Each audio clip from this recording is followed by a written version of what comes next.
कि हमारी कुछ कमजोरियों ने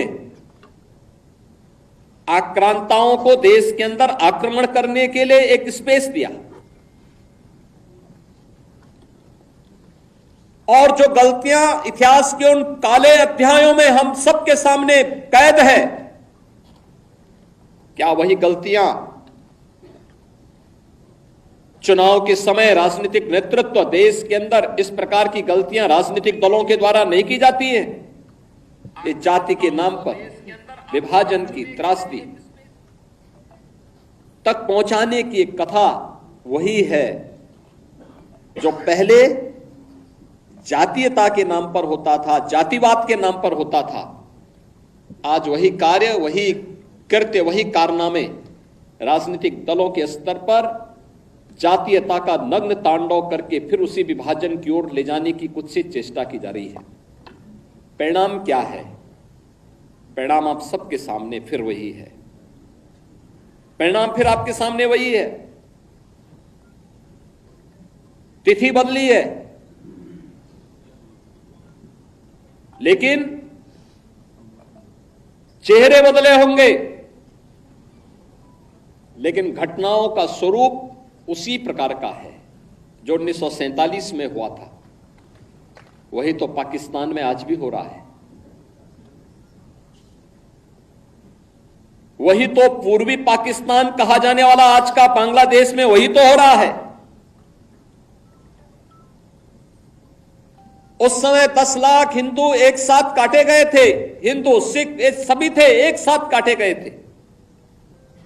और आज भी वही आगजनी, वही तोड़फोड़, वही लूटपाट, बहन और बेटियों के साथ वही अत्याचार, उसी प्रकार की त्रासदी का दृश्य आज भी हम सबके सामने है। और इस सब के बावजूद इस प्रकार के कार्यक्रमों को केवल एक औपचारिकता बना करके हम लोग केवल अपनी बात करने तक सीमित हो जाते हैं। आखिर कब इतिहास की इन गलतियों से हम सबक सीखेंगे? मैं आप सबसे भी कहने के लिए आया हूं कि जो दृश्य 1947 में हुआ था वही दृश्य तो आज बांग्लादेश के अंदर हम सबको देखने को मिल रहा है। 1.5 करोड़ हिंदू किस तरीके से बांग्लादेश के अंदर आज चिल्ला चिल्ला करके अपने आप को, अपनी अस्मिता को बचाने के लिए गुहार लगा रहे हैं, और दुनिया के मुंह सिले हुए कथित सेकुलरिस्ट भारत के अंदर भी इनके मुंह सिले हुए एक भी शब्द इनका नहीं निकल रहा है, क्योंकि उनको भय है कि अगर इन निरीह कमजोर लोगों के पक्ष में इन्होंने आवाज निकाली तो इनका वोट बैंक खिसक जाएगा। वोट बैंक की चिंता है, लेकिन मानवीय संवेदना इनकी मर चुकी है। मानवता के रक्षा के लिए इनके मुंह से एक भी शब्द नहीं निकलने वाला है, नहीं निकलेगा, क्योंकि इन्होंने आजादी के बाद लगातार उसी प्रकार की राजनीति को प्रेरित और प्रोत्साहित किया, उसको लेकर के आगे बढ़ते रहे। ये लगातार बांटो राज करो की उस राजनीति के तहत ये लोग देश के अंदर कार्य करते रहे। अंग्रेजों से सत्ता इन्होंने उस समय प्राप्त की। ये वास्तव में भारत की सत्ता का नेतृत्व नहीं कर रहे थे, बल्कि अंग्रेजों के ही, ब्रिटिशर के ही मानस पुत्रों के रूप में इन्होंने भारत की सत्ता को उस रूप में संचालन करना शुरू किया जैसे ब्रिटिशर इस देश के अंदर कर रहे थे।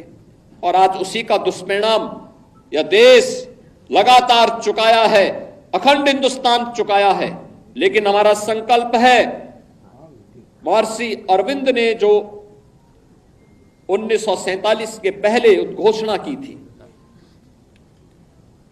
आजादी की देश की विभाजन की त्रासदी आजादी के मिलने के बाद अक्सर उन्होंने इस बारे में अपनी चिंता व्यक्त भी की, और उन्होंने इस बात को कहा था कि आध्यात्मिक जगत में पाकिस्तान कोई वास्तविकता नहीं है, या तो उसका भारत में विलय होगा या पाकिस्तान इतिहास से समाप्त होगा, हमेशा के लिए समाप्त होगा।